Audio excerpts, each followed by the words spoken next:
أدرى دنيا تنر هنگا جرتن أدو قويا تقول توحاد في أباقي سنين قمتشي رب دنيا رأسين نور أدو إسان هنقمتشي دنيا رب سنور كتبه إرى روحي جرو تنر هنگا قبلو حالا في أباقي namni wareegama nutti kafale agabeenu nyaachis daareenu uwwis dhukkubsatee akka nuti fayyinuuf cinqamaa ture isa lama malee jiru beeku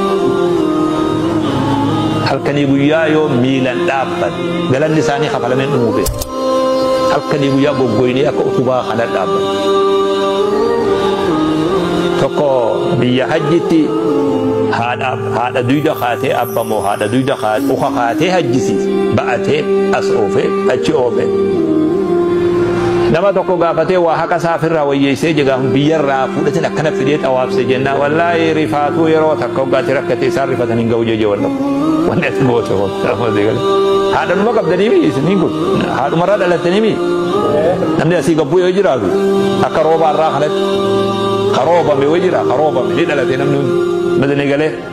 ilmoo haatirraa gammadu rabbi sana haa